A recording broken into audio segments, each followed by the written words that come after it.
Hi there, Eric McRae, Asparagus Party here. I thought it'd be cool to post a video on my anime and gaming commentary channel, sort of exposing you to a bit of what my regular life outside of these things kind of looks like, my regular workday in Sherburne area. So this here is a one-bedroom apartment that I've been given to paint, and I'll sort of explain what some of the things you see here are and why they're here in a moment. So this is pretty typical to get jobs like this. Actually, you know, it's weird because the way they pay for units, actually the most profitable apartment units to paint here are the bachelor units, because here in the Toronto area they just seem to be very high demand, and somehow there's some kind of exploitability, I guess, on them, that they seem to offer the best payout for the management of these rental facilities here, unfortunately, which means that this isn't quite as profitable as a bachelor in terms of time investment, but it's not all that bad. And I get a bit of everything, you know, 1 bedrooms, 2 bedrooms, 3 bedrooms, bachelors. And of course, you notice, since it's apartment building and they have various structural elements to incorporate and modify around, not every apartment unit, even if it's categorized as the same type, you know, they have different structure at times, a different sort of setup for the partitions and the walls. This one's kind of like that in a way that I don't see this too often. There's a bathroom that's connected to the main room, and then another doorway here, which leads into the bedroom, and then you can go back to the main room. So getting into it, the first thing I'll usually have to do when I go into a unit is, logically speaking, remove the face plates from the walls, all of this. Yeah, that will all have to be removed. Usually I'll dust off the walls, and actually it's ironically what I'm using to do this quickly is a dollar store mop. You can see this guy right here. I'll just give the walls kind of a wipe down to get the dust off, because even though it doesn't necessarily always look dusty, but that doesn't mean there's not dust there that you don't see. And the dust, unfortunately, has a great effect on the painting at times. So it's always a good idea to dust them down. If there's any areas that need to be sanded, you sand it down. And I'll probably do that for all the walls all about. And then after the coast is clear, and I'll take a look around, usually as I'm doing the dusting anyways. I notice this, are there any spots that need to be plastered? And I'm not acting like this is something special. Like, literally, I'm not saying this is special at all, or I'm special at all. Every painter does this. They may not follow the exact same order of events. They might do the same thing slightly different, but plastering is part of the job. So if I don't spot any urgent areas for it right now, but if there's a little bit of a hole in the wall, or a small nick or something like that, we can fill it in with plaster easy enough. What I have with me is sheetrock 20. The next thing is obviously painting. Now I'm sorry I'm gonna have a hard time showing you what this is all like, because, you know, I'm one-handing my cell phone here.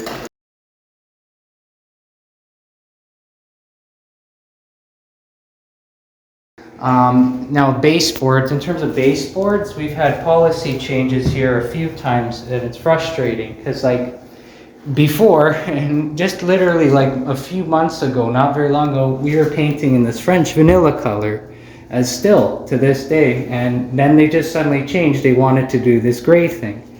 And before, what the policy here was, the baseboards are done the same color as the wall. But now, recently, they changed it. Now they want the baseboards to be done in this same kind of white semi-gloss color you see the doors done in, which I don't have a problem with, but it does throw you off when you come in and you're expecting one thing that you've kind of gotten used to, and it's just suddenly different like that.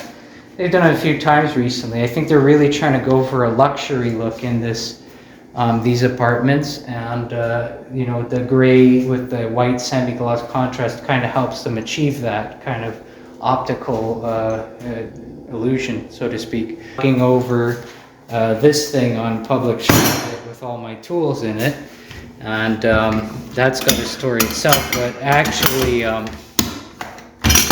oopsies, geez, it's kind of a little bent there. I gotta sort of fix that.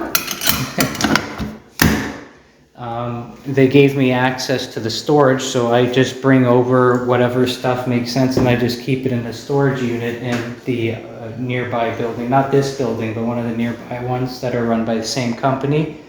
Whenever I'm ready to go, I just go grab my stuff. The paint supplies are in the same storage. It's all there nice and ready for me, and I just go work. And it's as simple as that.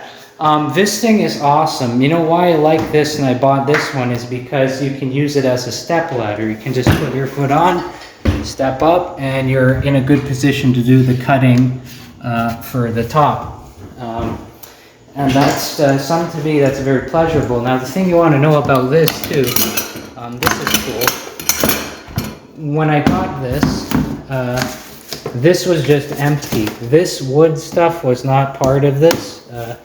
I just added that to the this chest, so to speak, because I realized at some point everything was jarbled up, everything was messed up. So I said, you know what, I'm going to build a shelving system into this thing, one way or another. It may not be perfect, it might not always be perfectly fitting, but it will sort of help me get everything in its place, and that's exactly what it's doing. I got these bins and started putting every little thing in its own section. So see dust mask, sandpaper, AccuBrush rolls, paint rolls, etc. Everything has a place where it's always kept.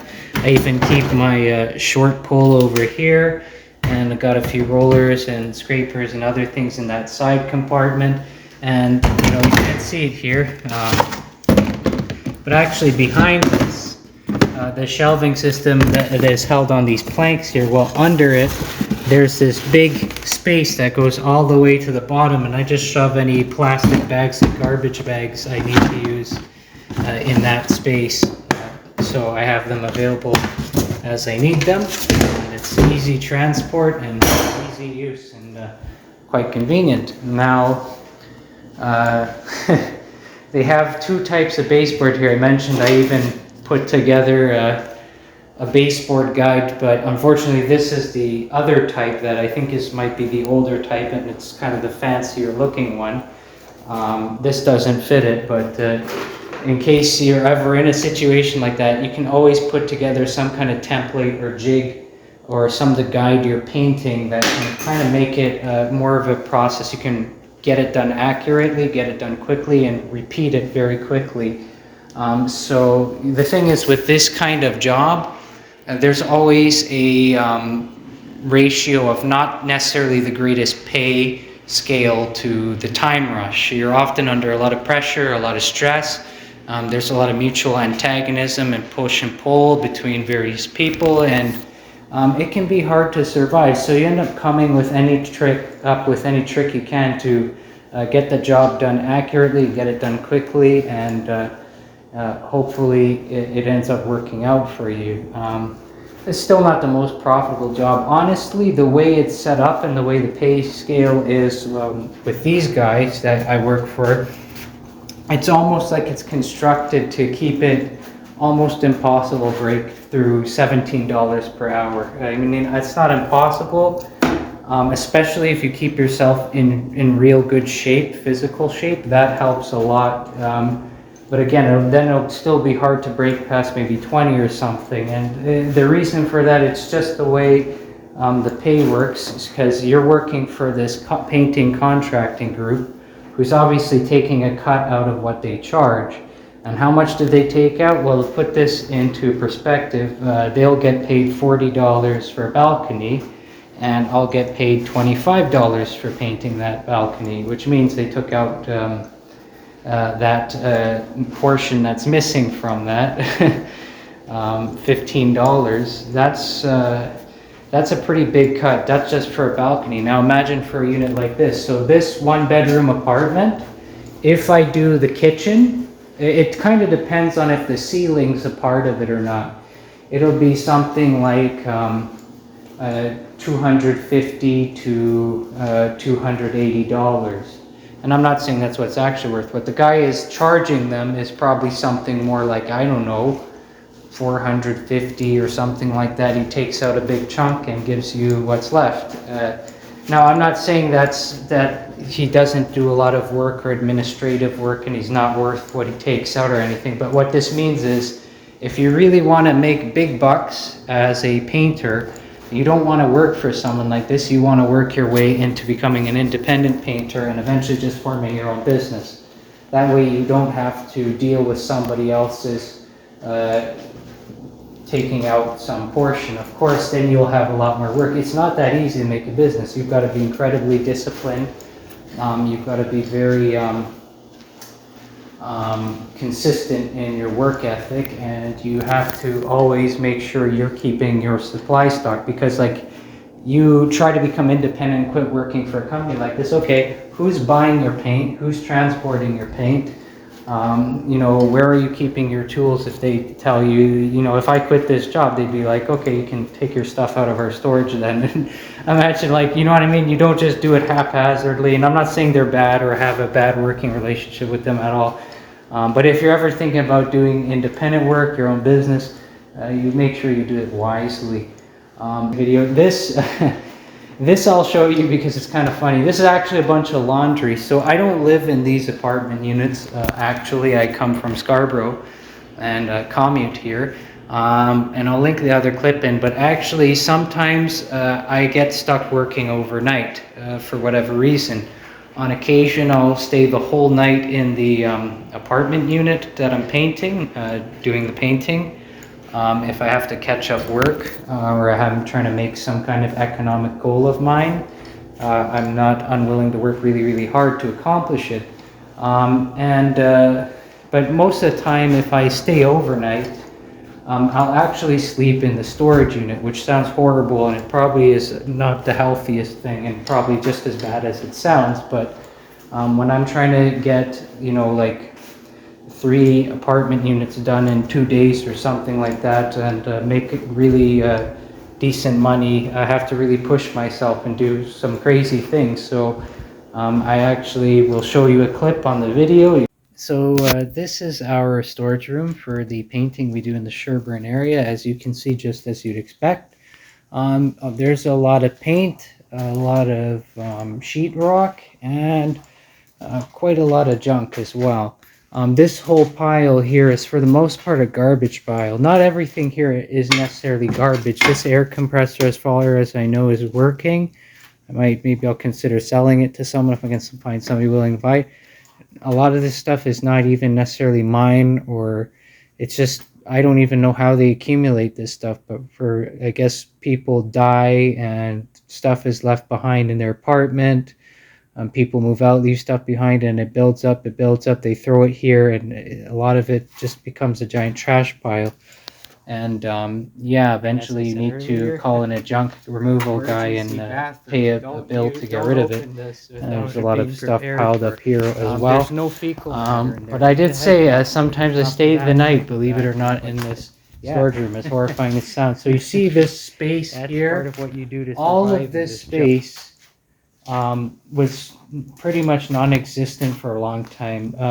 I had to do a lot of cleaning and not necessarily paid for cleaning. Stuff I did voluntary of my own to even make this storage room more workable for myself. Before, everything up to here was just crammed full of garbage and stuff that was kind of useless, taking up space. There was stuff up to like about here. So it was almost really hard to navigate past this point. This walkway was kind of more crammed with paint buckets because not everything was stacked.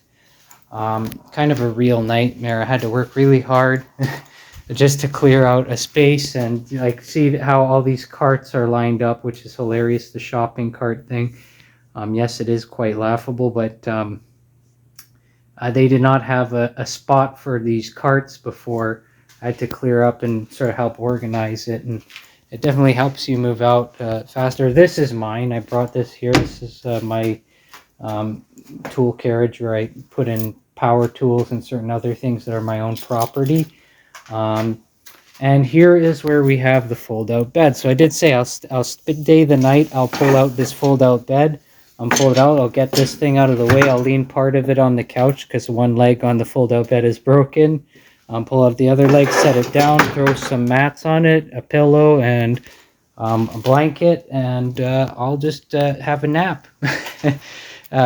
So this would be in a case where I'm working a really long work hour, maybe doing 16 hours, 18 hours or something like that, and it ends up whatever reason you need to stay the night and continue working in the morning, and I'll stay over in that way. So that's kind of what that looks like.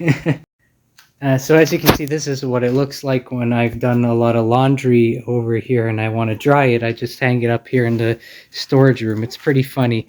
How I do laundry is an interesting situation. I don't really have a card for the laundry room here, and I'm not technically allowed to use it. So what I just do is I use this hand crank washer over here, and I just add a bit of detergent, and I'll give stuff a rinse spin in that, and then I'll wring it out, dry it out, unblock the water release tube, and then I'll dry it in the exact same spinner, somewhat, not perfectly, but and then I'll hang it for the rest of the dry. And usually it'll be dry in a day and a half or so. And yeah, that's how I keep a lot of painting clothes to change into in and out here on site.